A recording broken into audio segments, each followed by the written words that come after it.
Nous sommes jeudi 21 mai 2020. Madame, Messieurs, bienvenue à cette édition en langue française de la télévision Renaissance, dont voici les principaux titres.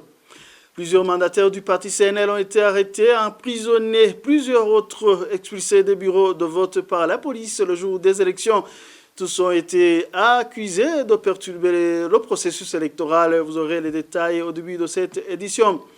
Personne ne peut rester toujours au sommet. C'est Pierre Nkurunziza qui compare les candidats à la course présidentielle comme un cultivateur qui peut avoir une bonne récolte cette année et une mauvaise récolte l'année suivante. Et le parti Iprona, reconnu par le gouvernement, réaffirme à nouveau sa position politique qui s'inscrit en faux contre les élections de ce 20 mai qui ont pour cadre légal la Constitution du 7 juin 2018, laquelle Constitution a enterré définitivement l'accord d'Arusha pour la paix et la réconciliation au Burundi. Voilà pour le sommaire.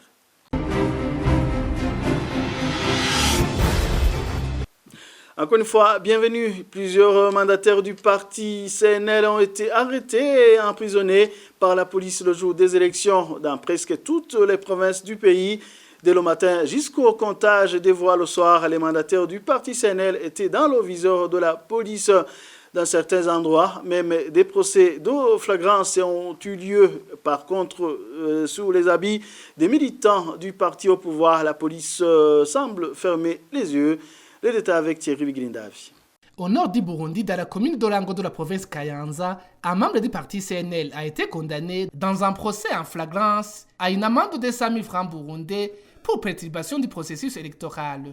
Dans sa défense, il a expliqué qu'il s'était opposé à ce que des gens votent plus d'une fois. À Boussinde, dans la commune d'Ogahombo de cette même province, 6 mandataires du parti CNL ont été emprisonnés hier soir. Il leur a été reproché de refuser la présence de policiers lors du comptage de voix. Toujours dans les provinces du nord du pays, en Ngozi, dans la commune de Malangara, 5 mandataires du parti CNL ont été arrêtés par la police et les accusent d'avoir voulu perturber le processus électoral. Dans la commune de Kiremba, la police a arrêté 15 mandataires du parti CNL le soir au début du comptage de voix. D'autres mandataires ont pris fuite. Le travail de comptage de voix a été effectué sans présence d'aucun mandataire du parti CNL. Le travail des mandataires du parti CNL n'était pas du tout facile aussi dans la province de Muyinga au nord-est du pays. Dans la commune de Gitelani, 12 d'entre eux ont été arrêtés par la police. Ils ont été accusés de perturber les élections. Même aussi, les mandataires du parti CNL n'ont pas été épargnés. À Lumongue, le tribunal de grande instance a acquitté 9 mandataires du parti CNL qui étaient déjà dans les mains de la police pour perturbation des élections. À Makamba, sur plusieurs bureaux de vote, les mandataires du parti CNL ont été chassés. Dans la commune de Nyanzalake, un mandataire de ce même parti a été sérieusement tabassé, alors que dans la commune frontalière de Mabanda, un candidat aux élections communales pour le compte du parti CNL a passé sa première nuit en prison le jour du scrutin. Dans la province de Bururi, dans la zone de Gassanda et à Nyabukumba, dans la commune de Vianda, les mandataires du parti CNL ont été expulsés. Même dans les provinces du centre du pays, les membres du parti CNL ont été malmenés.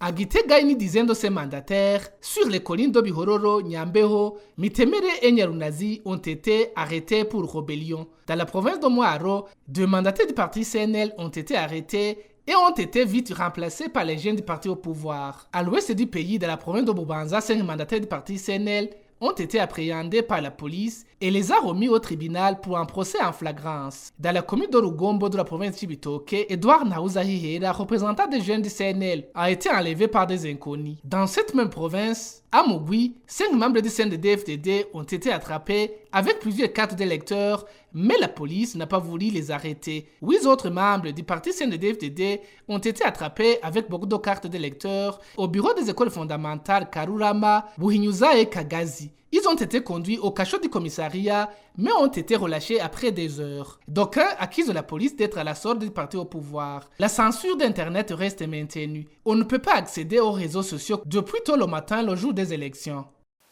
Merci à Thierry Bigrindavi, le porte-parole de l'opposant Agathon Rwasa en Europe. Aimé Magera déclare déjà victoire pour le président du parti CNL. Aimé Magera demande sans hésitation les détenteurs du pouvoir d'accepter la voix du peuple. Suivez. Malgré les intimidations, les arrestations, les expulsions dans les bureaux de vote et surtout le vote multiple organisé par la CENI, le peuple burundais s'est exprimé. Le peuple a résisté. Et voilà, on a gagné. C'est le peuple qui a gagné, le parti CNL a gagné. Bon, c'est une victoire écrasante et sans équivoque. Nous demandons que l'armée, la police, l'administration et surtout le parti au pouvoir reconnaissent sa défaite. Donc, le peuple burundais, qui a toujours manifesté sa bravoure, vient de démontrer encore une fois que c'est un peuple mûr, qu'il va défendre toujours ses valeurs. Et je crois que, sans hésitation, que le peuple burundais va toujours revendiquer, va toujours protéger sa victoire. C'est ce que nous attendons, que le pouvoir soit toujours remis dans les mains du peuple burundais. Et les élections de cette année ont été organisées sans l'aide extérieure, comme c'était le cas dans les années passées. Ces élections montrent réellement la souveraineté du peuple. Propos de Pierre Nkurunziza, président de la République, après son vote à Bouye, en commune Mumba de la province d'Ongozi. Pierre Nkurunziza dit aussi que les élections sont comme un moissonneur. Cette année peut s'aimer et avoir une bonne récolte et l'année suivante avoir une mauvaise récolte suivie. Aya matora tuyatunganije ata munyamahanga novuga avuye hanze.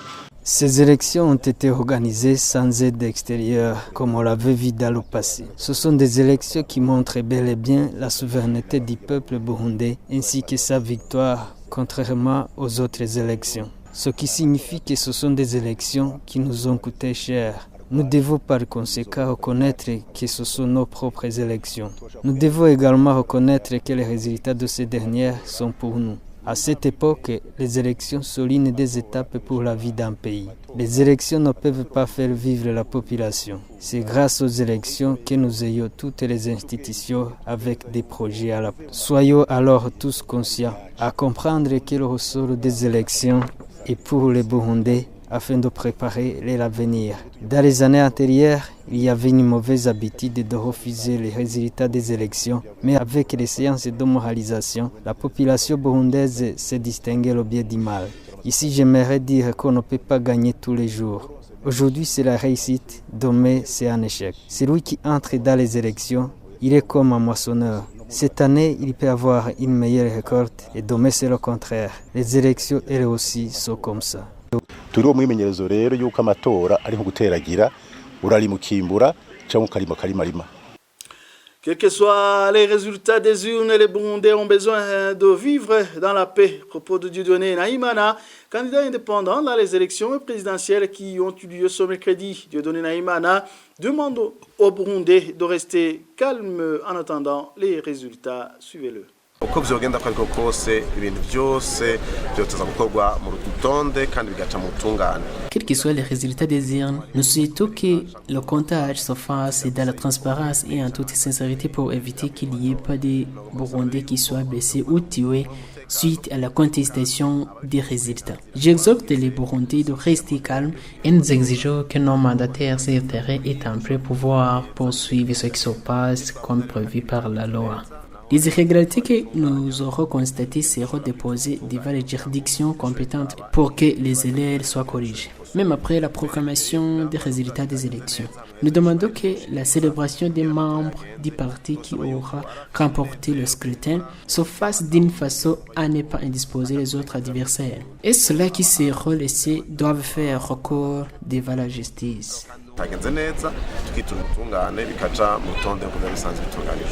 Poursuivons cette édition par cette brève. Le ministre des Affaires étrangères et de la Force belge, Philippe Goffin, salue les efforts des Burundais qui se sont résolument engagés, certains au prix de leur vie, dans le processus électoral. Dans un communiqué rendu public ce jeudi, Philippe Goffin demande aux politiciens burundais d'éviter des discours de nature à entacher la cohésion sociale des Burundais.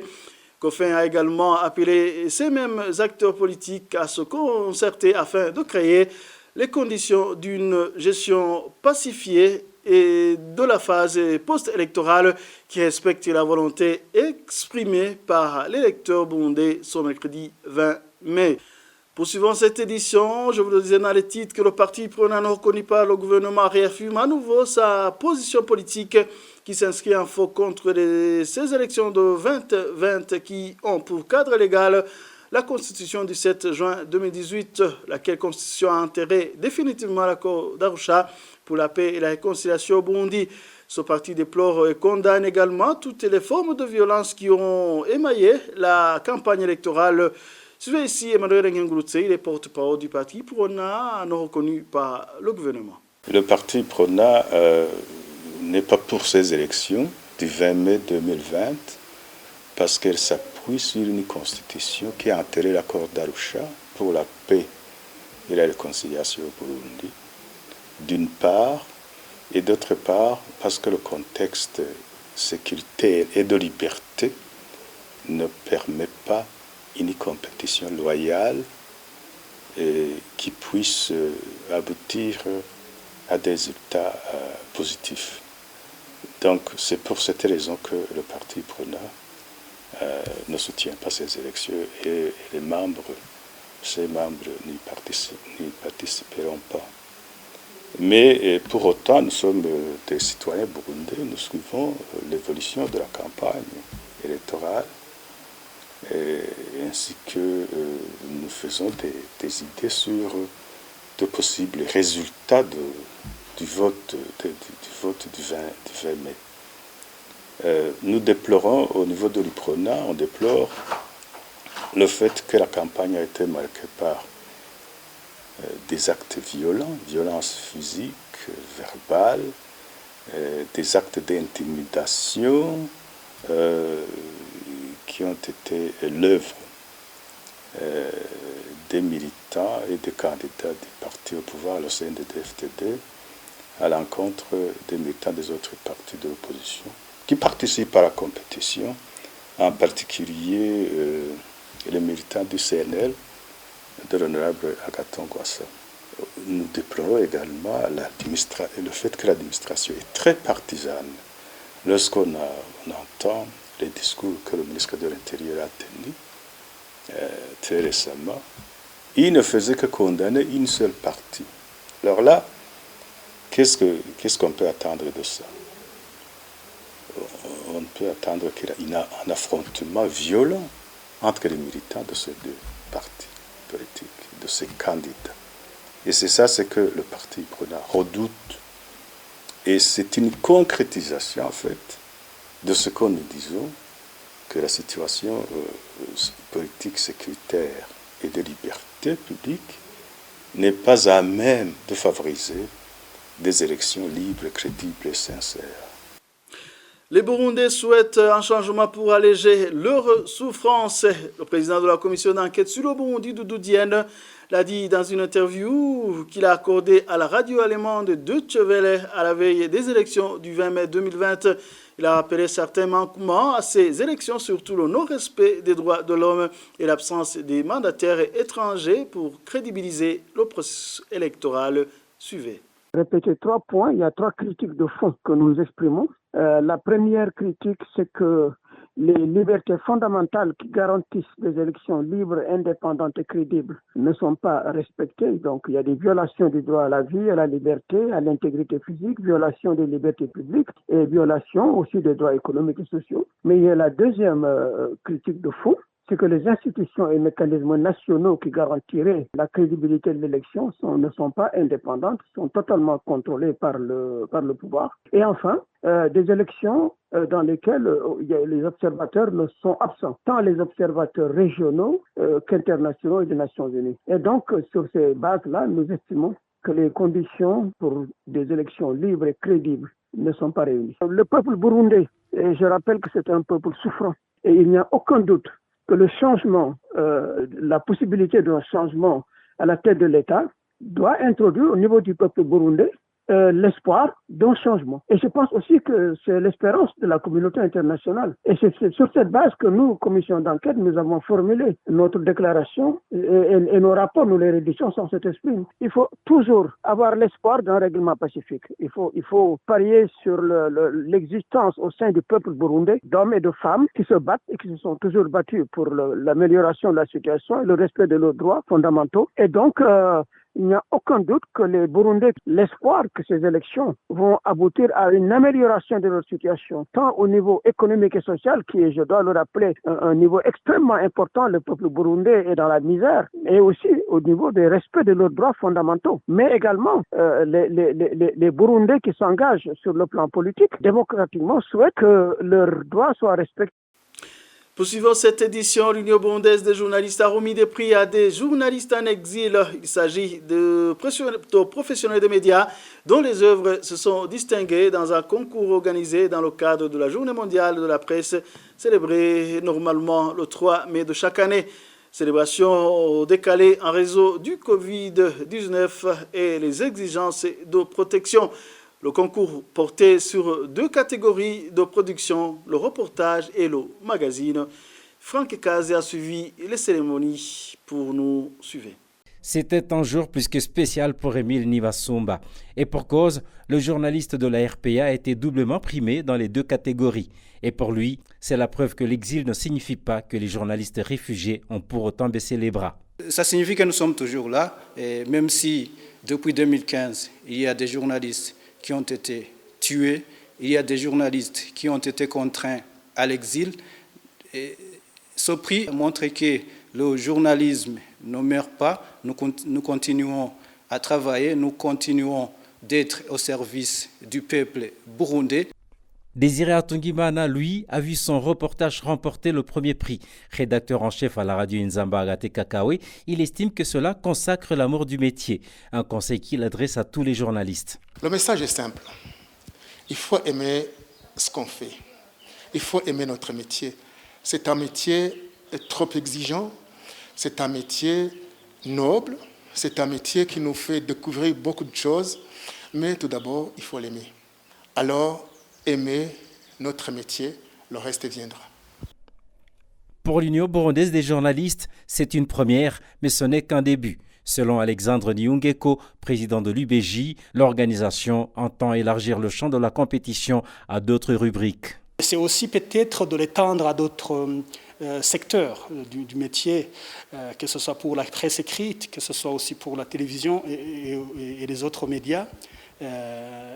Voilà, donc on ne se bloque pas, c'est vraiment pour tous les membres qui finalement proviennent des différents médias et qui émettent aussi des idées. Et c'est à base de ces idées qu'on va essayer de continuer, que ce soit l'année prochaine ou que ce soit au courant de cette année si l'opportunité se présente. Plus de 100 journalistes burundais ont fui le pays et la plupart vivent dans les pays de la sous-région. La majorité a continué à exercer la profession. Les organisations des professionnels des médias initient diverses activités pour les rassembler et les motiver. Merci à Franck Kaze. Terminons ce journal en rappelant que 4 reporters du groupe de presse Iwachu totalisent ce jeudi 213 jours d'incarcération. Ils ont été condamnés à 2 ans et demi de prison et d'une amende d'1 million chacun par le tribunal de grande instance à Bubanza. Pour rappel, ils ont été arrêtés le 22 octobre dernier à Bubanza, où ils sont rendus en commune de Musigati pour un reportage sur les affrontements qui opposaient des rebelles et les forces de l'ordre. Christine Kamikazi, Agnès Ndirubusa, Terence Mosesi et Jida Rimana sont accusés de tentatives d'atteinte à la sécurité intérieure de l'État. Et voilà, c'est ce qui prend fin cette édition. Merci pour votre attention. À la prochaine.